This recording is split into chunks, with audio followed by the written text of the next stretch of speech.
We are really happy that Keely Patterson from O'Farrell Financial is joining us here today and giving up her time to teach us. So let me just share a little bit about Keely. So Keely has been working in the financial industry for over 30 years. In 1997, she achieved her Certified Financial Planner certificate and worked in the personal and commercial banking sector for 20 of those years. She has helped countless individuals and business owners make important financial decisions through the years.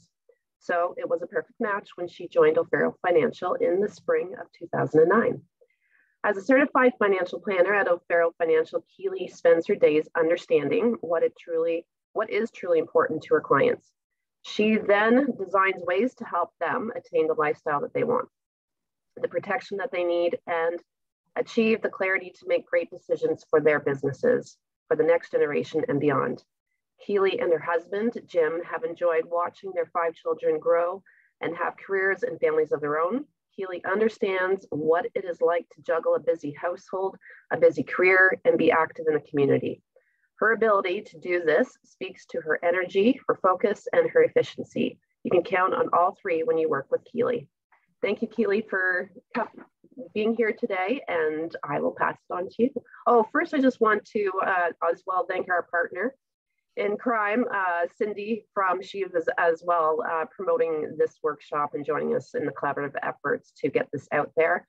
So Cindy from the Business Advisory Center in Smith Falls, we just want to thank you. All right, Keely, I'll pass it to you now. Thank you very much, Carol, for that introduction, and for the Small Business Center and the Smith Falls Center for having me on today and just talking about what I would say is the most challenging part of, like you had said, for most people with their business is just understanding when you are in the weeds of your business every day, how do I really understand and take a 30,000 foot view and understand what's going on in my business? So that's what we're here to talk about today. But before we get started, I know, Carol, you have a poll that you're going to do for me. And it's really, I just want to know from the audience today, just how many people are currently the poll is saying, what is your current business structure? So how many people are currently incorporated and how many people are under a sole proprietor? If you can answer that question and then just click submit, and then we would be able to have the response. Because what I do is there's a lot of detail in this presentation. And I just want to know, just in general, how many people have a company now, because then depending on how much detail I get into each area or on each slide. And then while we're waiting for the answers to that poll, I'll just skip along.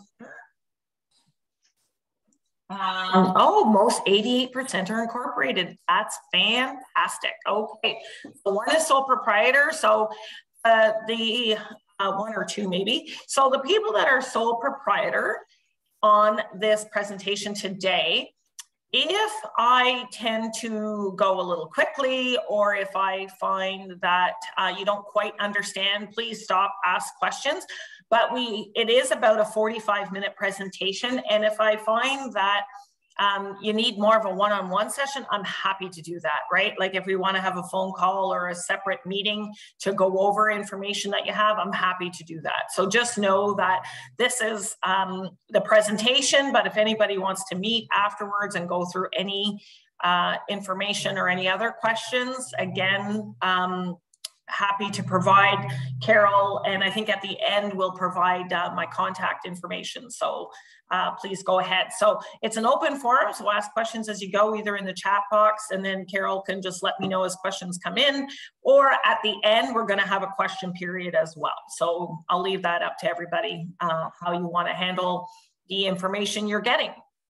We will be diving a little deep today on reports. So I'll first go, I'm just going to skip over this. You've already introduced me. So first and foremost, the key areas in keeping your business healthy There's really three of them, and it's three really, and I know it seems like really basic, but all healthy businesses are profitable. All healthy businesses have good cash flow, and all good businesses obviously have good owners, and that's why you're doing it.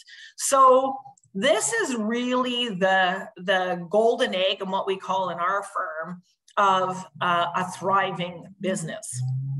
Now, one more question that I have, and you can again put it in the chat box, or just, you know, I'm not sure if you can do another poll, Carol, or not on the fly.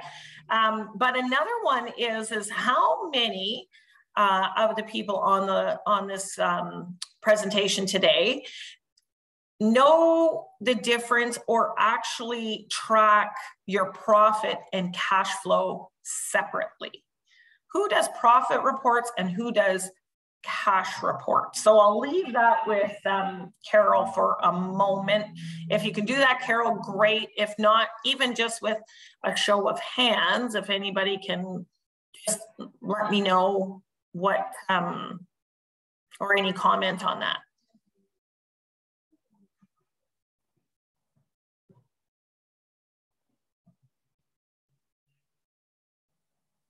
See Carol typing furiously. All right, I'm going to move ahead. So what we're really talking about today is what the difference is. So that the whole premise of this presentation today is just knowing the difference between profit and cash flow, how to manage it, where not knowing the difference can catch you off guard, and how to really pay attention to what each of these are.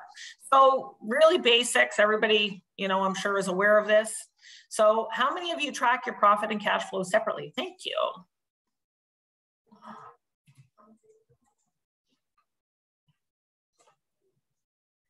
Oh, while we're waiting for that. So profit, everybody should know what profit is. It's net income, and it's a great measure of the financial success of your core business. It shows the extent of your sales, and it can be from selling something or a service, and together separately. Okay, so it's about 50-50. So this is probably why you're here today, to really understand where we're going. So thank you, Carol. So everybody has a margin in their business. And so when you have your sales, less your margin, less your expenses, you're either going to come up with you're making money or you're not making money. So that is the evidence by profit. Cash flow, on the other hand, is the amount of money that's generated from all sources within your business over a period of time. And the time period is in a corporation, and most of you are incorporated, so you can pick your timeline of your corporation. So working with many businesses over the years, for example, in the construction trade, it sometimes makes sense to have your year end in October. And many construction companies do that because it's coming to the end of their cash cycle. A lot of the houses closed over the summer. They've come into a lot of cash. Then they start off their year like usually that first quarter is lower in cash. So for financing and a whole bunch of other pieces, taxes, it just bodes well when you have good timing on your financial statements around your cash flow and your good profit quarters, I guess is an easy way to put it. So this cash flow is always over a specific period of time. If you're sole proprietor, you don't have an option. It is December 31st, that's your date. So you're always looking in the calendar cycle. So a question, and these are rhetorical, I don't need anybody to answer these. So the rhetorical questions are, and have you seen it yourself in your own business? Is it possible for a company to be profitable and have no money? You know, so you get to the end of the year, you're paying taxes, and then you sit there going, how am I paying taxes? Yes, I made money, but where is it? Where's all the cash from what I've just had go on over this last year? I had my best year ever, and I don't have anything to show for. Or is it possible for a company to be unprofitable, to have losses, and have a whole bunch of cash in their bank account. So, you know, you have lots of money, you're sitting, so it's a misconception to say, hey, I got 10 or 20 or $50,000 sitting in my bank account, but my income statement says I'm losing profit in my business. So this is the problem we're going to solve today. How do we know this? And how, if we're in the middle of a cycle or in the middle of your statement period, are we going to really understand what's going on? So how do we see this? So I thought giving a real life example is a little easier. And this was actually a business a number of years ago, 5 or 6 years ago, that I was working with, that we were actually going through business planning, I guess, is like just being a business coach. So they had one of their best years. The company's been in business for 4 years at this time. They've had great growth, 25% growth year over year. As we know, growth takes cash. So they had sales of $100,000. They had inventory that they had to buy, and they've turned around and sold the inventory of $10,000. So their gross margin was $90,000. Their expenses, so this includes their payroll, their heat, their light, their rent, you know, all those things that you have to pay just to open your door and sell. So at the end of the year, they had a profit of $20,000, and the profit was actually double. So it was actually up 200% year over year. What was interesting working with this business owner at that time, and this business is still in business today, doing very, very well. Actually, they're up into, you know, significantly more numbers. I think they've now quadrupled these numbers now. The business owner at the end of the year said, how the heck did I make that money and have to pay, you know, income tax on that profit? And by the way, that was the sole proprietor, pay income tax on that money. And I have nothing in my bank account. Where's all my cash? I don't understand. So it's always important to really know where the money is going or how your cycle is working. Now, on a side note, when you look at your gross sales, you can't always control that sale. So it's always important to know what your break even is. So when you're in the year, the only thing you can really keep track of is your expenses, right? You know this number and you know your cost of goods. So you know that if I have $80,000 of expenses, I know I need to sell X amount of every day, right? So I need $500 a day to break even. And you know, if you got $600 in that day, you're going to be ahead of the game. If you got 400 in, then you're not. So that is one easy way to know if you're ahead or behind on your profit, not your cash, but your profit, is knowing that break even and living that break even every day. You can't control the sales, but you can definitely influence. This isn't a presentation. I know Carol and her team does other presentations on marketing. This isn't marketing. I'm just talking about the numbers.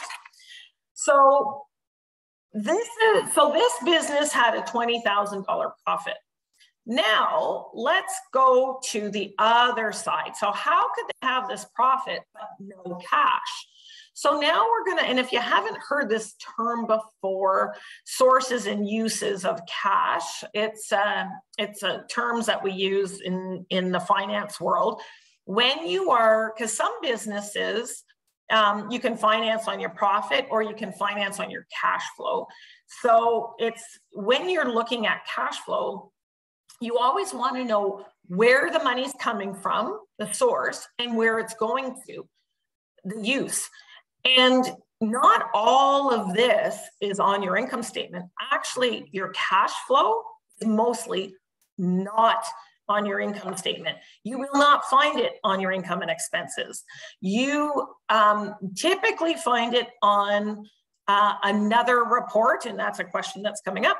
So you'll find it on another report, but let's go through this first. So in this company, a profit of $20,000. So that's great. That's the money that came in from her profit over the sales margin. Her HST, you collected HST. The HST doesn't go anywhere. It's not an expense, is it? Like, you don't put it on your income statement. You hold it for the government, right? So you have to hang on to that money until you remit it for tax purposes. You've bought inventory, but the inventory that's not sold, that's still sitting on the shelf, is been used, right? You've bought it, but it's not turned into cash yet. So, and it's not an expense either. You can't actually expense inventory until you actually sell it. So again, it's a use of cash. So money gone out of your account or on a credit line or on a credit card, but you haven't realized any income from that yet. Gift cards. And in this scenario, I didn't show them being sold in the first place. I'm just saying, hey, maybe they were sold in a prior period. But in this case, $7,000 of previously sold gift cards have now been redeemed. So you could say they were sold at Christmas, but now January, you're in a new financial period. And people are coming in January and February after Christmas and buying stuff and using their gift cards. You may or may not have that cash still from when you collected the money. So $7,000 in this scenario was used for gift cards. Gift cards aren't on your income and expense, right? And they should be on your balance sheet, but we'll go back to that. Salary, right? So you're taking money out of the business. If you're a corporation, it's on your income statement, which is great as an expense, as a salary. But if you're sole proprietor, so for the sole proprietor on the call, it's not. You don't see it anywhere. It is a draw. It's not as an expense because the sole proprietor salary is the profit at the end of the year. So this is, for a sole proprietor, a cash flow item. So that becomes a bit of a trick when you're trying to manage your business as a sole proprietor. And then debt. We always say that when you borrow money, there's only one thing that repays loans, the principal payment. Again, principal payment on your loan is not on your income statement, only the interest. So if you have a loan payment that's $250 of principal and $50 of interest, that $250 each month isn't anywhere. It's only on your balance sheet at the end of the year when you see where you started the loan and where the end of the loan, where the loan ended. So what's the only thing that pays back principal payments alone? Profit. That's it. If you don't have profit coming in, your debt payments aren't being made. So when you look at this scenario, profit, 20,000, HST, 13,000, right? So that's 33,000 of cash. Inventory was 7, gift cards 7, owner salary 16, debt repayment. And this also adds up to 33. So this is a break-even cash scenario. So no cash left in the bank account, right? I've used all my cash and I have profit. Well, guess what happens when you get that HST remittance now and the end of the year? You have no cash. So that's what part of the advice and mentoring I was doing with this business owner is that they didn't realize this little bit of HST coming in every day, $50 here, $20 there, $10 here, was being used in the operation of the business. That was being used to buy inventory. It was being able to use funding cash flow on those gift cards. This is the trick of cash flow. Any questions on that before I move on? Okay, so my question is, where do we find these? We find them on the balance sheet. So the balance sheet is where all of those items happen, and you want to be able to track money coming in that's not spent, money that's spent that's, you know, like your debt repayment, money that's gone out that, you know, it's not in your bank account anymore. So where do we find all of this? We find them on the balance sheet. So again, for sole proprietors, that's not part of your financial statements.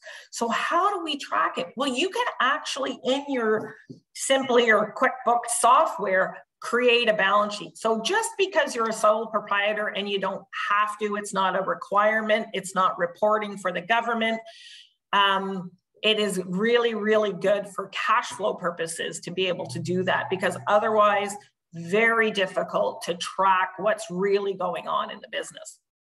So your cash flow really shows your company's ability to meet all of its financial obligations, paying your income tax, making your debt payments, doing all of those bits like your payroll taxes are all part of that. And ultimately paying yourself, because paying yourself is really coming out of the profit of the company. So it really tells you how your business is operating. How do we grow? What type of investments can I make to grow my business?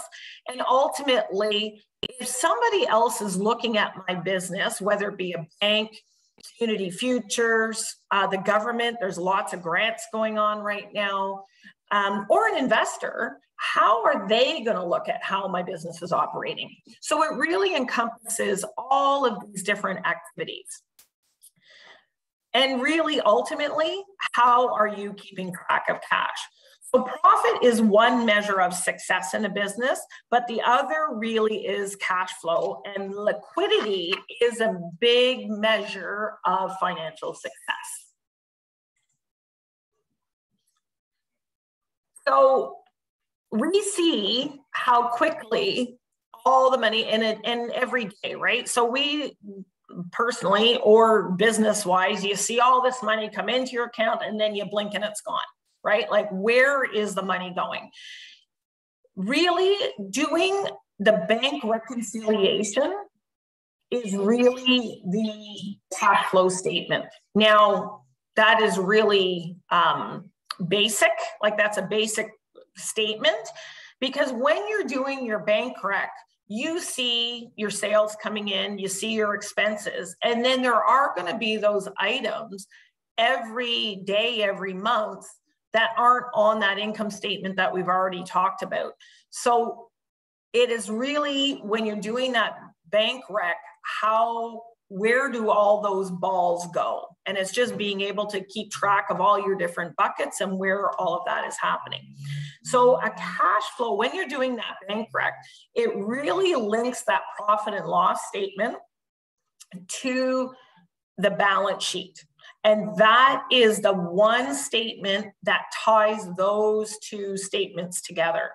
If you are a corporation and you have a balance sheet and you have an income statement, but you don't do a cash flow statement, or you don't do what's called also a change in financial activities, then you really haven't completed your circle, right? You kind of have a gap in there in understanding what's going on with the business. The cash flow statement actually provides really important insights about the liquidity and solvency of a company, which are vital for survival and, more importantly, especially these days, growth. You want to really be able to drill down on where the money's coming from and where it's going, to really have an understanding of how your business is functioning and how healthy it is. And if there's a gap, like is something missing in there?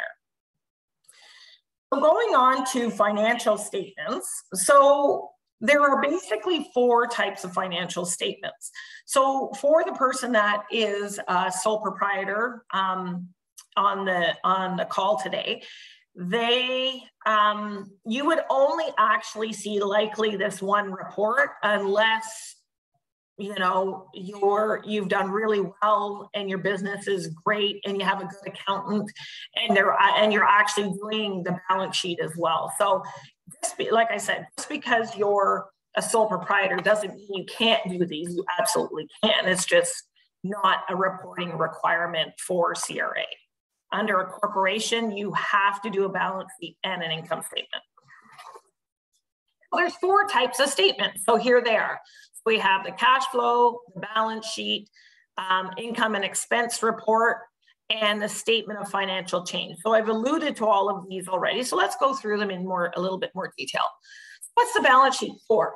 So really, in the most simplest terms, the balance sheet is truly what you own in the company, what you owe in the company, and then the bottom part is of the things that you own, how much did you pay for yourself? How much did you invest in the company to buy that equipment, to buy whatever it is? Like if you deposited money to the bank account from your personal account, whatever it is.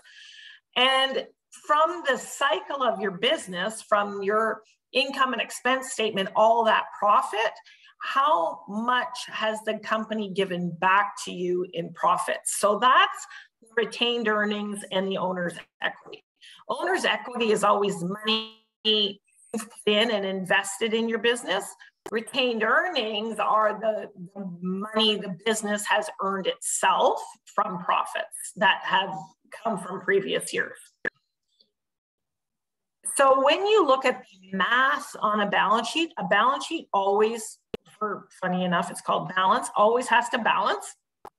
So money you've put in, plus anything that you finance to buy assets or buy equipment or buy the building, anything like that, has to be equal. So your assets equal your liabilities plus retained earnings.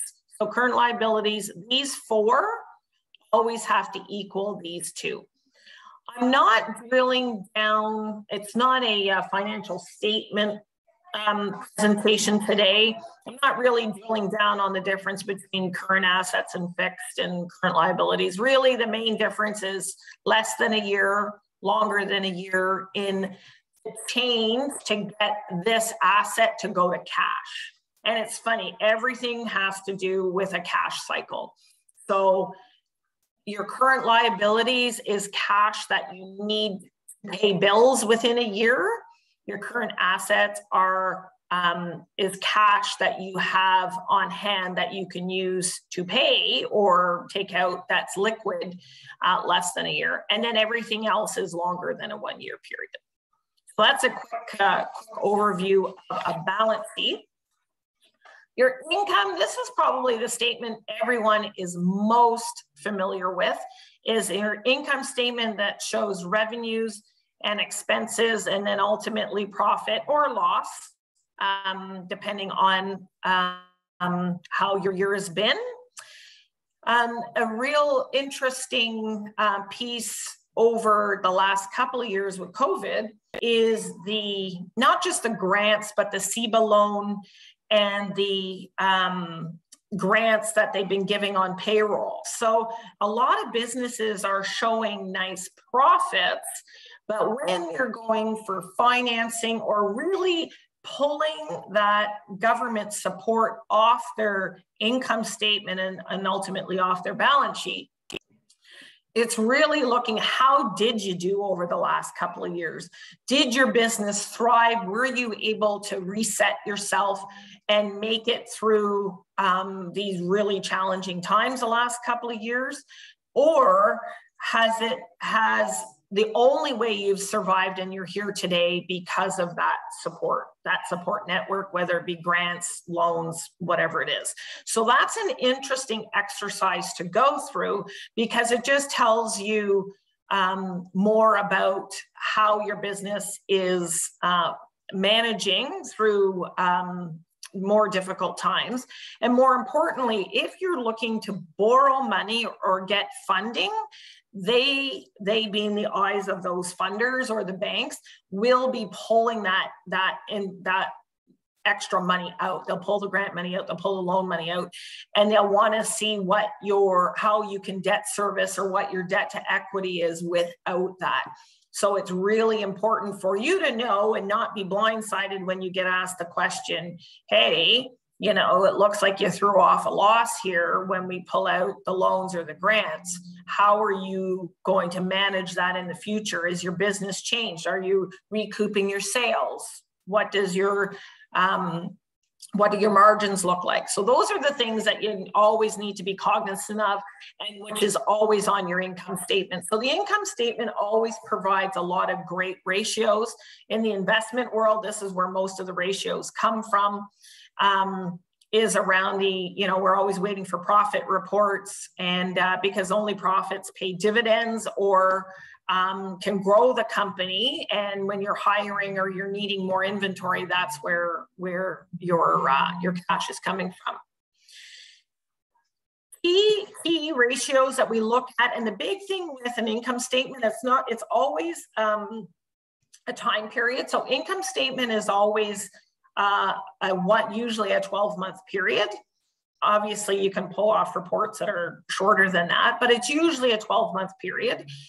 And the nice thing with a corporation is you can pick any 12-month period, as I said earlier, depending on when your peak of your season is, and when what your best cash flow is, because you will typically have taxes within 90 days of your year end. So you also want to plan your biggest expenses around good cash flow. But more importantly, an income statement is more meaningful over a period, a number of periods. So we would always, when I was in the bank, we would always be looking at 2 or 3 or 4 years worth of statements and what those trend lines look like, because we want to see what the change of sales are. We want to see what the change of gross margin or operating margin or profit margin, right? Those are really key pieces. Increase or decrease in net profit. Turnover of inventory, turnover of receivables, turnover of payables. And when I work with business owners, funny enough, you live in your income statement, right? You want to know what your sales are, always where your profit is, what your expenses are. That's your day-to-day. But it's interesting, where the business owner actually lives day to day is in your receivables and your payables, right? So which is on your balance sheet. How's the money coming in? Am I going to get enough in to make my payroll, to pay my suppliers? How's that working? So whenever I talk to a business owner, their life typically is in their accounts receivable turnover and your accounts payable turnover, just to make sure that their income statement is doing what it's supposed to do and they have enough money to pay the bills and keep their sales rolling and keep their people happy, obviously. One piece on here I'm going to just talk about really quickly is income tax. So again, picking your time period for your corporation is always good for tax purposes, and you can do quite a bit of planning around that. Income taxes right now federally, it changed in 2019, 2020. It was 13%. They dropped it to 9%. And that is for any company with less than 500,000 of profit. And 90% of the assets, so again, going back to the balance sheet, 90% of the assets are used to earn income for that small business. And some people forget about that they have cash building on their balance sheet, and there's a lot of cash. That's one thing with COVID, is there a lot of cash building on balance sheets in the States and Canada. And if you have too much cash, like more than 10% of all of your assets is cash, your tax rate's going up to 15%, because the government says, you really don't need our help. Your business is an operating company, but obviously it also has some passive investments coming in, so you can afford a higher tax rate. So always be mindful that a function of your tax rate, one piece of it is net profit, but another piece of it is the amount of cash you have on your balance sheet. When you do any investment or insurance or anything like that, You always need your T2, which is your corporate financial statement, your BIN number, all of that. If you have a holding company, a trust, or a passive investment company, a company that just holds real estate, holds shares, the tax rates for those companies are not 9%, it's 38%. So again, up until the $500,000 mark. So the government also knows that those investment companies can afford a higher tax rate. So that's all I have to say on the income statement. I'll just pause if there's any questions before I move on. Seeing none. Now we're going, and I'm going to just go through this piece fairly quickly, the next two slides, because they're a little bit, not everybody looks at this statement of financial pains, which is basically your cash flow report. So it's now checking your business health. So the statement of financial pains is everything that I've just been talking about.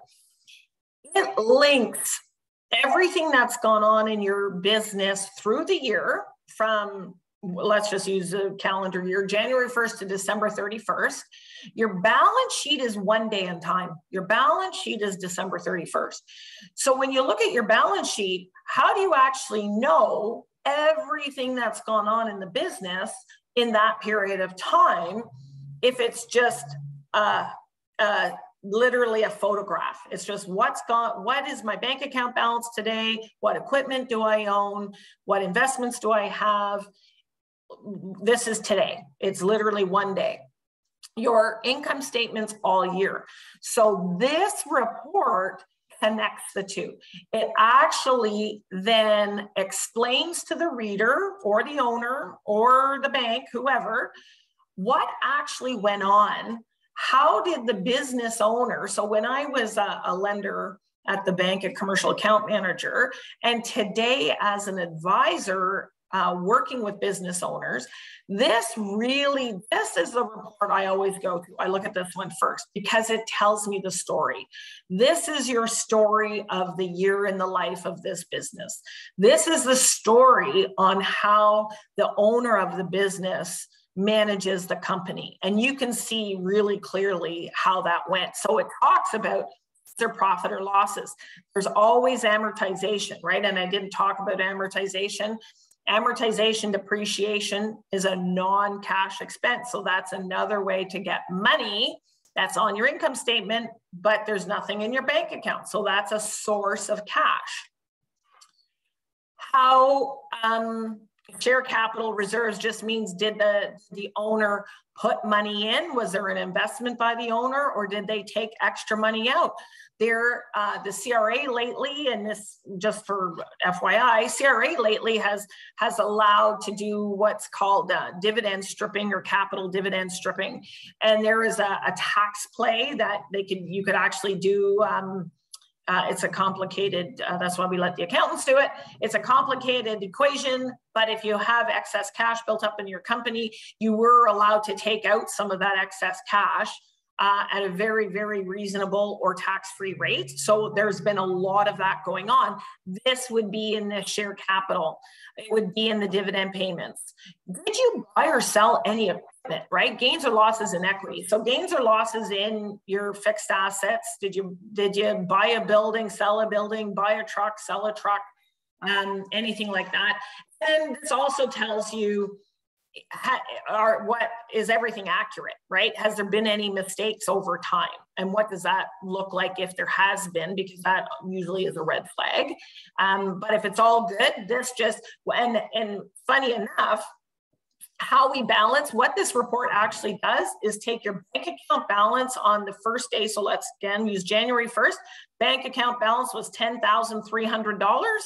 Bank account balance on December 31st was $20,000 and $20,000 even. Everything in that report has to balance to those two numbers. That's what this report does. And so it shows the difference between what goes on all the different buckets in the business. And then again, this is a good, and we can give you these slides if you want them afterwards. This is just a good scenario to show the balance sheet at January 1st. You're running your business, so you have your profits, you're running your operations, you're doing everything you do every day. You're adding money to your business, you're taking money out of the business. And then over here, all of the functioning, the day-to-day functioning of your business throws off to your cash flow statement. You have money coming in, money going out, you're paying debts, you're collecting taxes, and you use that cash flow for usually two things, investing or financing. The profit and loss creates an income statement. Then between these three, the one that we just went through, you have your statement of financial change, and you recognize if there's any gains or losses in any of the investment activities. So this just shows you in a pictograph how all these four statements connect with each other. Moving along into business structure. So I've really talked about two business structures, sole proprietor and corporation. Hopefully, and it doesn't sound like my advice, I've never seen in over 30 years a partnership, not that's a corporation, not a corporation, a true partnership. It is the most complicated business structure. And so I'm not even going to talk about it because I have not seen any of them run properly financially. It's a very odd structure that unless you're lawyers or accountants that can work in that structure that actually can understand it, great. Corporations can have partnerships, no problem. That's a lot easier, but not as individuals. So I'm not even going to talk about that one, but it is valid. A sole proprietor, everything's on your tax return, and the T2125 is the schedule that you use for your income and expenses, home use, whatever. Everything is shown on that one schedule within your personal tax return. If you do well, and normally the tipping point from a sole proprietor to a corporation is based on a personal tax rate. So it's around that $80,000 mark or about $500,000 in sales. So people always ask, well, I'm sole proprietor, when should I incorporate? What should I do? That's normally the rule of thumb.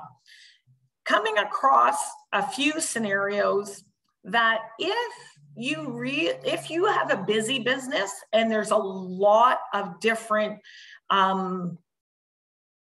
buckets or I won't say transactions. If you have a lot of different veins of your business and you're sole proprietor and you find keeping track of that cash flow is trickier, if you're buying property, if you're investing in equipment, corporations, even though it might be a little bit more expensive because you have to do a separate tax return, is a better way to go. Also, the sole proprietor, whether you're like for example,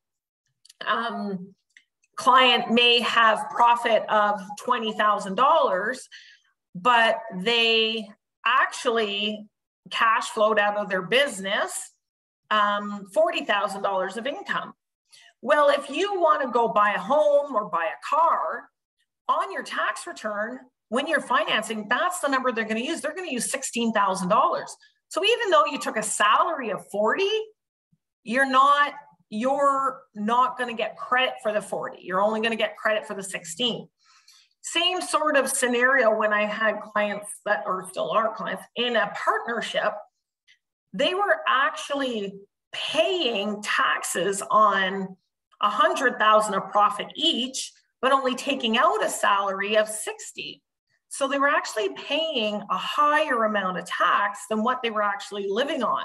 So both of these structures, I always say, first and foremost, look at what you need to live on and what your salary is versus the income of the business, and work backwards. So it's sitting down and having a conversation with your accountant, your banker, your financial planner, to see what the best structure is for your business. Corporation obviously is the most common, and it is today with 88% on the call. So you have many different types of structures. You can have operating companies, holding companies, trusts set up. Family trusts are very common structure today for growing companies or for tax and estate succession planning in a business.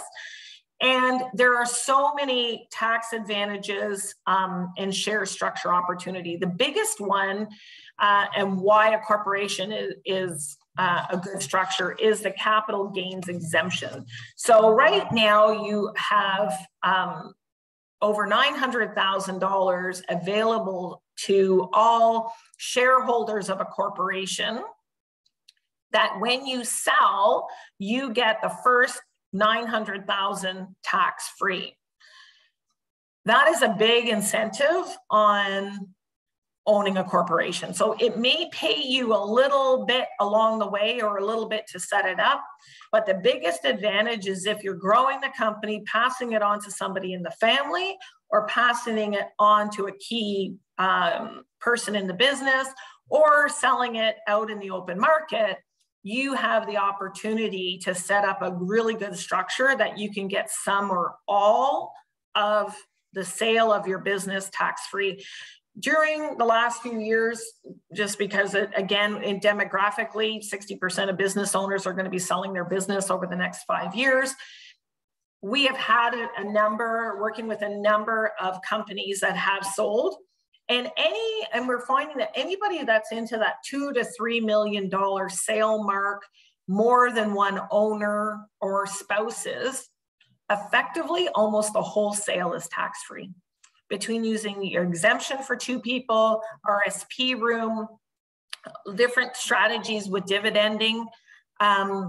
So it's pretty impressive to think that you can go into retirement and have $2 to $3 million of tax-free capital to live on for the rest of your life. So really, really big benefit of the corporation. So just talking, and then the other thing is in the day-to-day, why incorporate? Well, it's the tax deferral benefits, right? That if you don't have that, like you've bought the goods, you've done the work, but you haven't actually finished the sale, you do have the opportunity to defer some of that income to other years. You have a lot more flexibility in income planning within the business and tax planning outside the business. Obviously, the creditor protection estate planning tool, we use this as an estate planning tool, a succession tool, unequivocally when we do business planning with clients. Income splitting, as long as you're working at least 20 hours in the business, you have the income splitting opportunity. And ultimately, and not too many, I would say not too many business owners see this. We do a lot of work with farms and in agriculture, and estate freezes are done all the time. Last year, the federal government is now putting a bill on the table. It's saying it's approved, but they don't have all the details worked out, that any business owner can pass on their business to, or what they call a rollover, do a rollover to a family member, keep it in the family on a tax efficient basis. It could be tax free, and that's what they call the estate freeze. So it's a share structure that allows the current owner to stay involved, but allows all the growth and the new retained earnings to go into a new share structure on the bottom line. I'm not going to get into too much detail again. That's a whole course on its own. If an estate freeze is done early enough, it can reduce significantly the tax payable on death.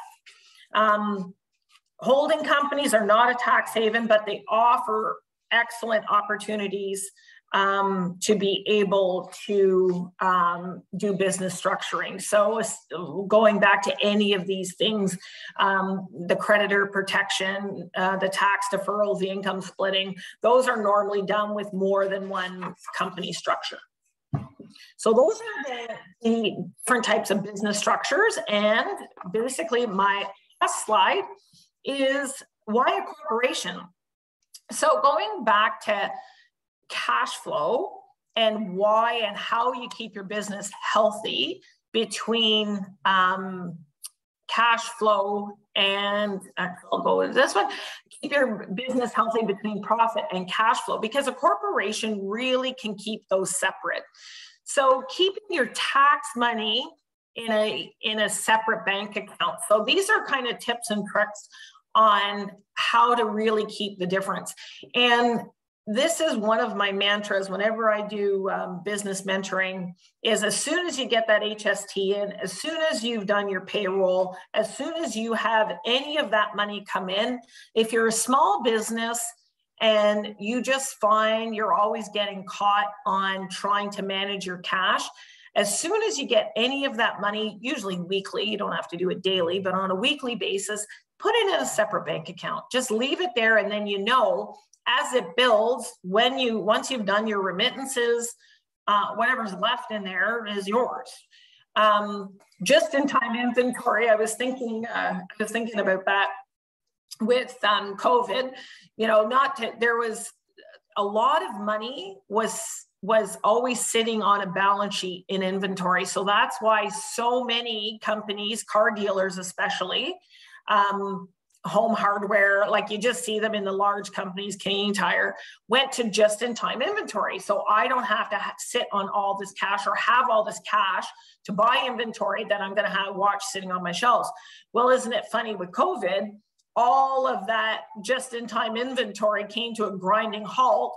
And now that we have supply chain issues, right? You just can't get the inventory anymore. So I know we're going to see a little bit of turn in this, that people or a lot of large companies want to invest and have some inventory there just in case, right? Where the pendulum is swung. That's the inventory management's always a swinging pendulum.